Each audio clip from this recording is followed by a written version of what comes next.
गं गणपते नमः। आप सभी का आपके अपने चैनल पर बहुत बहुत स्वागत है। आज इस वीडियो में हम माघ मास महात्म्य के 24वें अध्याय का रसपान करेंगे। ओम गजाननं भूतगणाधिसेवितं कपितजम्बूफलचारुभक्षणम् उमासुतं शोकविनाशकारकं नमामि विघ्नेश्वरपादपङ्कजम्। बोलिए गणपति गजानन महाराज की जय। माघ मास के ठाकुर की जय।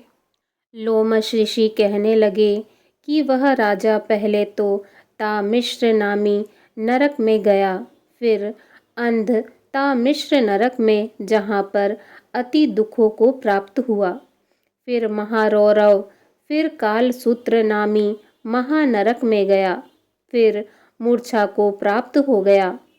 मूर्छा से चेतना आने पर तापन और सप्रतापन नाम के नरक में गया। अनेक दुखों को भोगता हुआ वह प्रताप नाम के नरक में गया। तब काकोल, कुंडपल, पूर्वमृतिका, लोह शंकु, मृजीप आदि नरकों में होता हुआ असीपत्र वन में पहुंच गया। फिर लोहधारक आदि नरकों में गिराया गया। भगवान श्री हरि विष्णु जी के साथ द्वेष करने के कारण वह 21 युग तक भयंकर नरकों की यातना भोगता हुआ नरक से निकलकर हिमालय पर्वत पर बड़ा भारी पिशाच हुआ। उस वन में वह भूखा और प्यासा फिरता रहा। उसको मेरु पर्वत पर भी कहीं खाने को न तो भोजन मिला और न ही पीने को जल।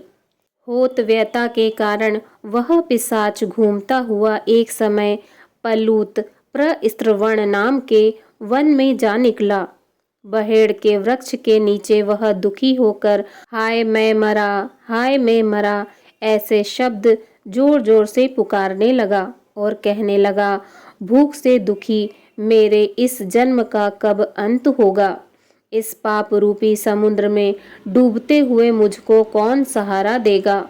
लोमश ऋषि जी कहने लगे, इस प्रकार वेद पाठ करते हुए देवधुति ने उसके दुख भरे वचनों को सुना और वहां पर एक पिशाच को देखा, जिसकी लाल डरावनी आंखें, दुर्बल शरीर, काले काले ऊपर खड़े बाल, विकराल चेहरा, काला शरीर, लंबी सी जीभ बाहर निकली हुई, लंबे ओंठ, लंबी जांघें, लंबे लंबे पैर, सूखा चेहरा, आंखों में पड़े गड्ढे वाले पिशाच को देखकर देवधुति ने उससे पूछा कि तुम कौन हो और ऐसी करुणा से क्यों रोते हो। तुम्हारी यह दशा कैसे हुई और तुम्हारा मैं क्या उपकार करूं। मेरे आश्रय पर आ जाने से कोई प्राणी दुखी नहीं रहता और वैष्णव लोग आनंद ही करते हैं। सो हे भद्र, तुम अपने इस दुख का कारण जल्दी कहो, क्योंकि विद्वान मनोरथ पाने के लिए विलंब नहीं किया करते।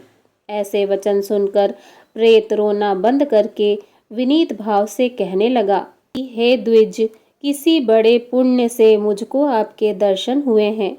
बिना पुण्य के साधुओं की संगति नहीं होती। और फिर उसने पहले जन्म का वृत्तांत कहा कि भगवान श्री हरि विष्णु के द्वेष के कारण मेरी यह दशा हुई है।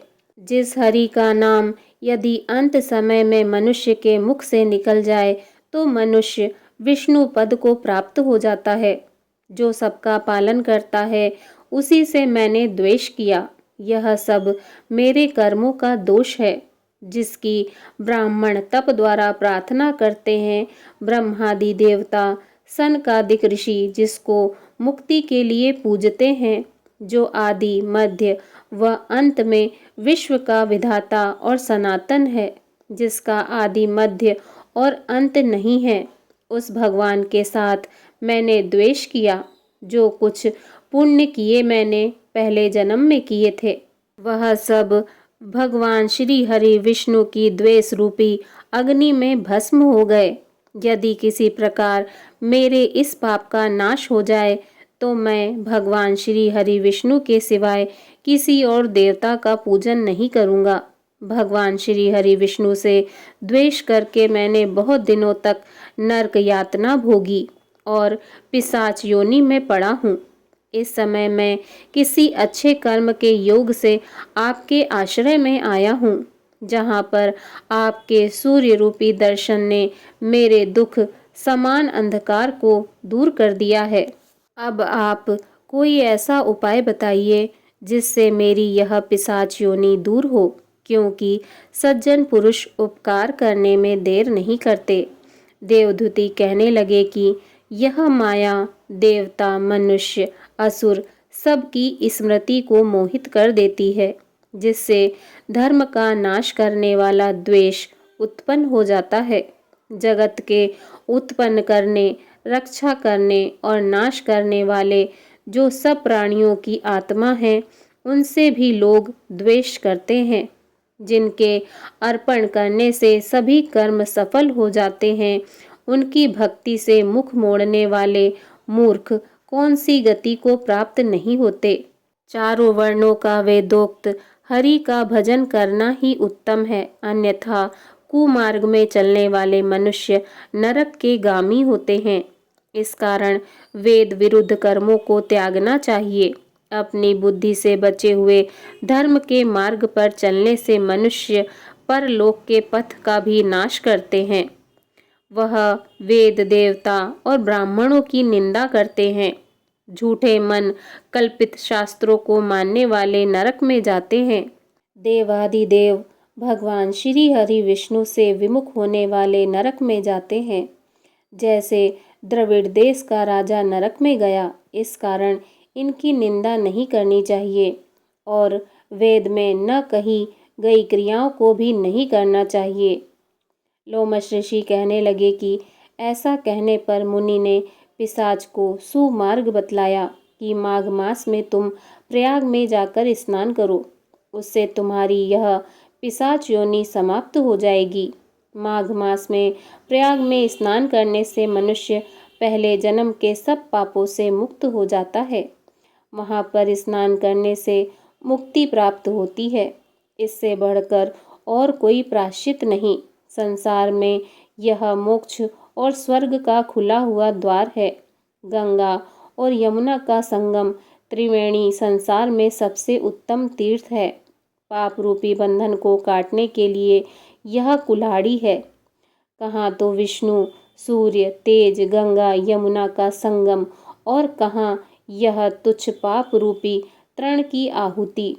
जैसे घने अंधकार को दूर करने वाला शरद का चंद्रमा चमकता है, उसी तरह संगम के स्नान से मनुष्य पवित्र हो जाता है। मैं तुमसे गंगा यमुना के संगम का वर्णन नहीं कर सकता, जिसके जल की एक बूंद के स्पर्श से केरल देश का ब्राह्मण मुक्त हो गया। ऋषि के ऐसे वचन सुन प्रेत के मन में शांति उत्पन्न हो गई, मानो सब दुखों से छुटकारा हो गया हो। प्रसन्नता से उसने विनय पूर्वक ऋषि से पूछा। ऋषि से क्या पूछा, इसका वर्णन अगले अध्याय में किया जाएगा। इसी के साथ ही माघ मास महात्म्य का 24वां अध्याय समाप्त। बोलिए भगवान श्री हरि विष्णु जी की जय। ओम नमो भगवते वासुदेवाय नमः।